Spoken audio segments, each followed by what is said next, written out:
Welcome to the Medicare Readiness Show!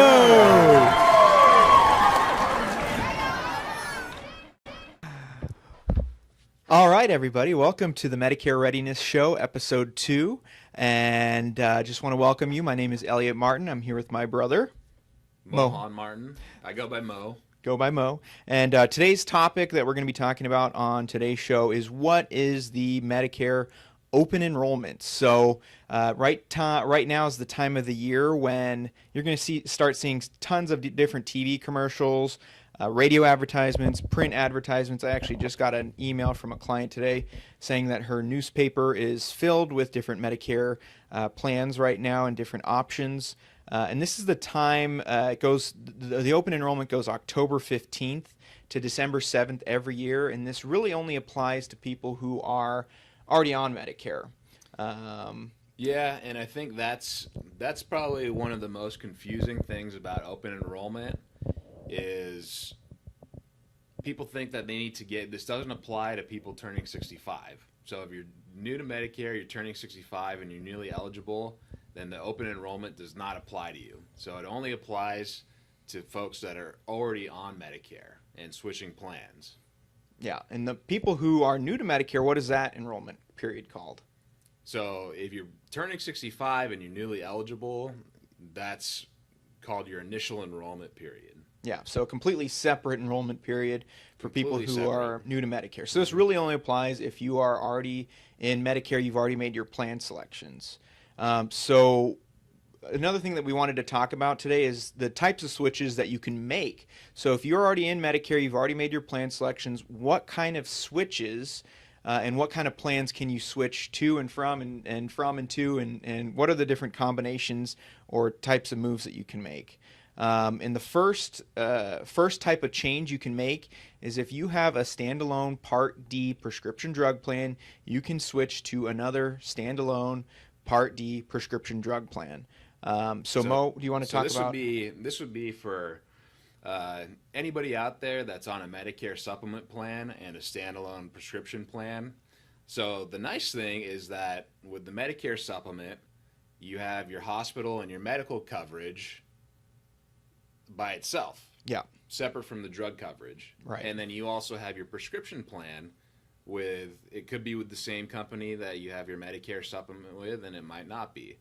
But the beauty of it is that you can leave your hospital and medical coverage alone, and then if your prescriptions have changed, then you can switch your prescription drug coverage around to something that may be a little bit more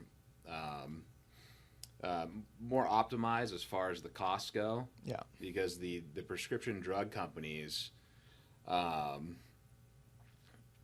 every year they're allowed to change their formularies and they're allowed to change their premiums. So usually, in most cases, the adjustments are pretty trivial. Sometimes they can change quite a bit. Yeah. So if that happens to you, then it's an opportunity to kind of reevaluate and just make sure that you're getting the optimal plan for you. Yeah, and the way that we would shop for that, or that anybody out there can shop for their prescription plan, is by using the Medicare.gov website, and they have a plan finder. I think it's called a plan finder.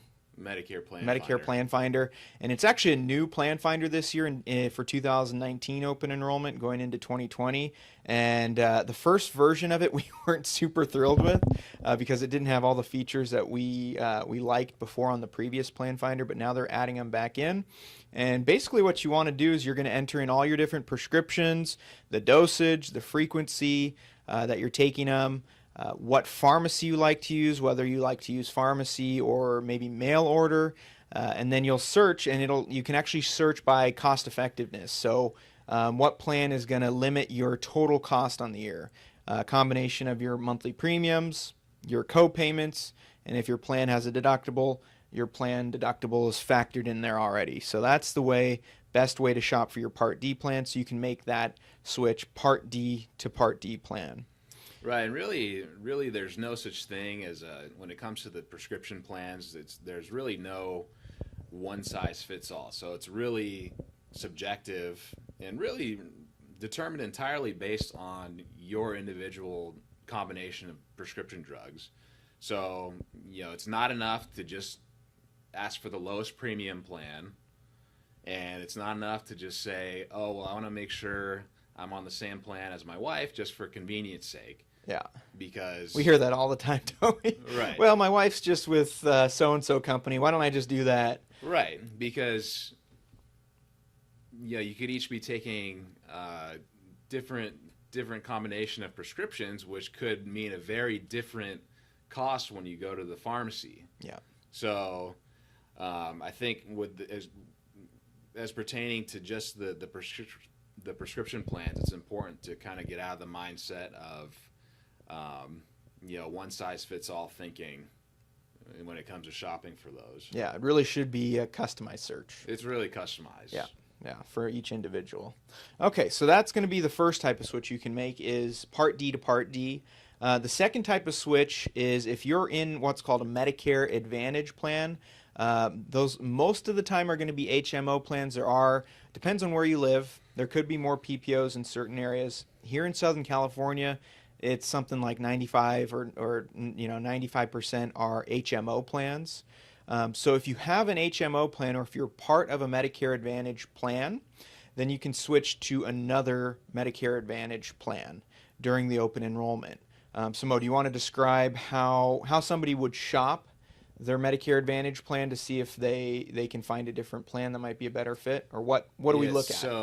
So the way I look at the MAPD plans is obviously there's your Part A and your Part B. Part A being your hospital coverage, Part B being your medical, and then there's your Part D for your prescriptions. So the way I look at a MAPD or a Medicare Part C plan is that it's Parts A, B, and D combined into one. And there's a few important questions to ask when shopping for an MAPD plan. Yeah. Because everything is going to be included in the plan.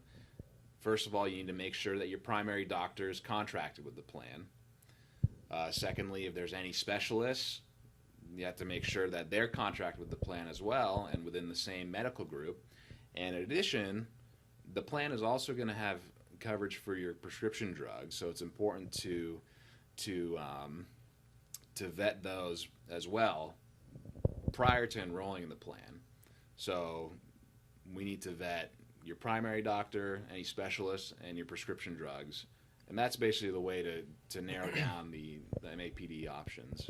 Yeah, and then once we kind of figure out what options there are, some of the things in the Medicare Advantage plan that you want to look at is you want to look at the monthly premium, because sometimes the plans can charge you a monthly premium. Here in Southern California, a lot of times it's zero premium, but that's an important factor that we want to take into account. And then you also want to look at certain things like your maximum out-of-pocket, which is the limit on how much you can spend out of your pocket in a given year. Other things like your co-payments for your doctor's visits, specialist visits, some of the more routine things that you're going to be using on the plan. You want to know how much you're going to pay for those out-of-pocket when you do use those services.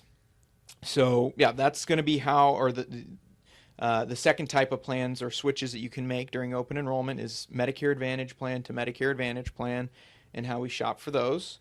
The third type of switch that you can actually make during the open enrollment is going to be going from a Medicare Supplement plan to a Medicare Advantage plan. So that means that if you start with a Medicare Supplement plan, which is the type of insurance that goes secondary to Medicare, where your red, white, and blue card is your primary insurance. So Medicare Supplement gives you more freedom of choice, right? But Medicare Supplement plans, what do they have monthly that we have to pay? Premium. We have to pay a premium for it. Whether you use services or not. Yeah. So those types of plans is going to give you more freedom of choice, but more costly monthly. So if anybody wants to move away from that, if you don't go to the doctor ever and you're having to pay this monthly premium over and over and over again, and you're not feeling like you're not getting use out of it, this is the time when you can move to a Medicare Advantage plan that might be a much lower cost, if not zero premium. So you are able to make that switch during this time, during October 15th to December 7th each year.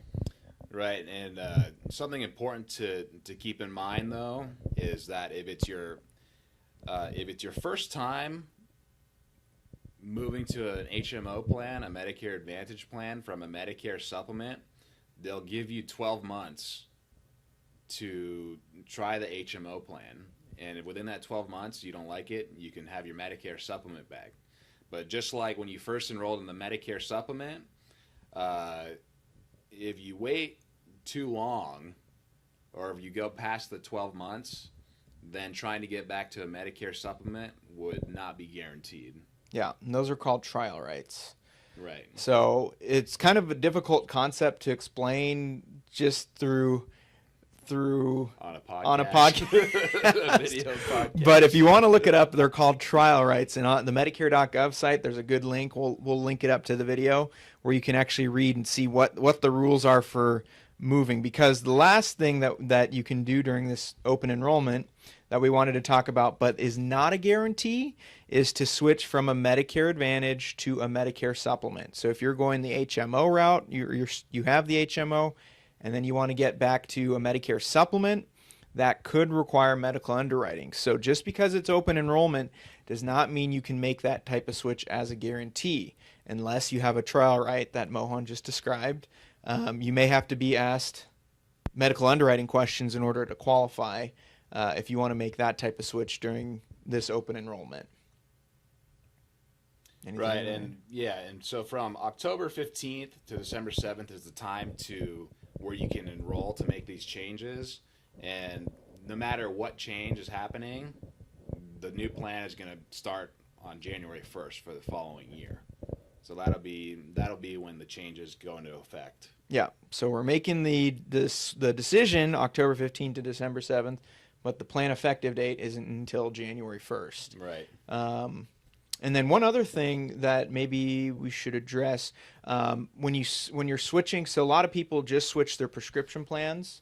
One thing is that when you apply for a new plan, you don't have to cancel your old prescription plan. It automatically gets canceled because Medicare, CMS, which is Centers for Medicare Services, they overlook all the enrollments into Part D, into the prescription plan. So if you are making a switch in prescription plans, there's no need to cancel your old plan.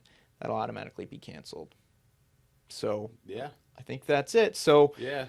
that is what the Medicare Open Enrollment is, and how you can, or what the types of switches you can make. You can do a Part D switch to a Part D, a Medicare Advantage plan to a Medicare Advantage plan, or you can go Medicare Supplement to a Medicare Advantage plan. And then the last one that's not a guarantee, and all those are guarantees, and then the last one that's not a guarantee is Medicare Advantage to a Medicare Supplement. So I hope that is, it sounds like maybe that's as clear as mud, all those different options, but just wanted to go through those, make sure you're aware of what switches you can make. If you guys have any questions out there about Medicare, you can always call our office at 800-464-4941, or you can visit us online at martinmedicare.com. Thank you, everybody, for watching. Please subscribe to our YouTube channel. We're going to be posting more Medicare Readiness Show episodes in the near future. Yep. Thanks for watching. Thanks for tuning in. See you next time. Goodbye.